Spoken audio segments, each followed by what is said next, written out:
শাসকের আইন মানা ফরজ। কোন শাসক? বেটা যে শাসক কোরআন আর হাদিস দিয়ে দেশ চালায়, ওই শাসকের আইন মানা কি? ওই শাসকদের সম্পর্কে বলা হয় তারা দোষ পিঠে কোরআন মারে, তারপরও তার বিরোধিতা করো না।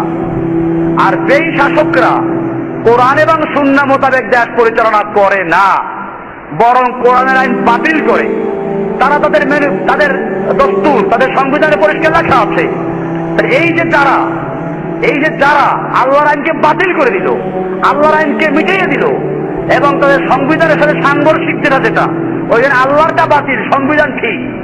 এমনকি যদি সংবিধানের বিরুদ্ধে বলে তাহলে বলে রাষ্ট্রদ্রোহী। ওই বেটা, তোর সংবিধানের বিরুদ্ধে কথা বললে যদি রাষ্ট্রদ্রোহী হয়, আল্লাহর দেওয়া সংবিধানের বিরুদ্ধে বললে তাকে কি বলবো আমরা? আল্লাহদ্রোহী। তাহলে যারা আল্লাহদ্রোহী হয়ে গেল, তুই তাদেরকে হেফাজত করার জন্য যারা আল্লাহর কথা বলে তাদেরকে বলে রাষ্ট্রদ্রোহী। এই লোকগুলো কত বড় গোমরা! দুনিয়ার শাসকদের পা চাটাই গোলামি করে তারা বলে যে শাসকদের আইন মানা ফরজ। অথচ শাসকরা রাস্তার মোড়ে মোড়ে মূর্তি বানাচ্ছে, এরপরে তাদের আইন মানা যদি ফরজ হয়, তাহলে শাসকরা আইন করে দিয়েছে 21শে ফেব্রুয়ারি মূর্তির সামনে নগ্ন পায়ে যেতে হবে, ফুল চড়াতে হবে, মূর্তির সামনে নীরবে 1 মিনিট দাঁড়াতে হবে। করো গিয়া ফরজ, শাসকের আইন।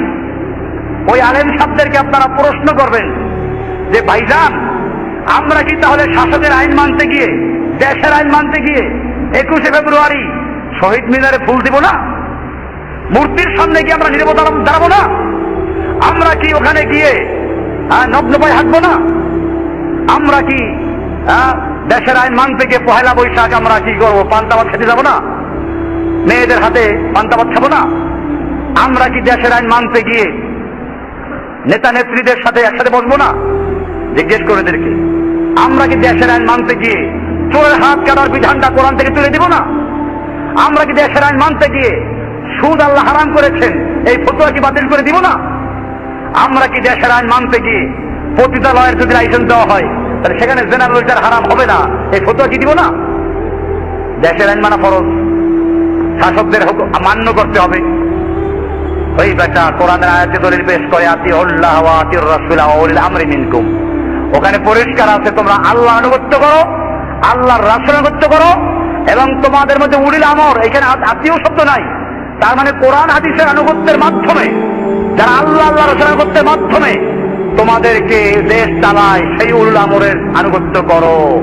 আর যারা নিজেরা আল্লাহ রাসূল আনুগত্য করে না, তারা উলুল আমর না, জেনে রাখো তারা হচ্ছে উলুল খামর। তারা কি? উলুল খামর। ওরা উলুল আমর না, ওরা মদের হেফাজতকারী। কাজে খবরদার, এই সমস্ত আলেমদের ফতোয়ায় বিভ্রান্ত হবেন না। যে আলেমরা রফুলি আদায় না করলে কাফের বলে, যে আলেমরা আমিন জোরে না বললে কাফের বলে, যে আলেমরা বুকের উপর হাত না বাঁধলে কাফের বলে, অথচ মূর্তি তৈরি করলে কাফের হয় না, সুদ হালাল বৈধ করে দিলে কাফের হয় না, মূর্তির সামনে পূজা করলে কাফের হয় না, আল্লাহর আইনের পরিবর্তে আইন তৈরি করলে কাফের হয় না, মানুষের সার্বভৌমত্বকে আইন করলে কাফের হয় না, কাফের হয় আমিন জোরে না বললে।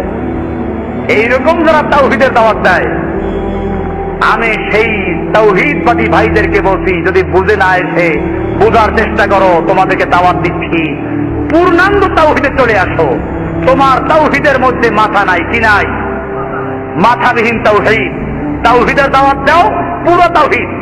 পৃথিবীর একটা রান্নাঘর থেকে শুরু করে বঙ্গভবন পর্যন্ত, সংসদ ভবন পর্যন্ত তাওহীদ চলবে।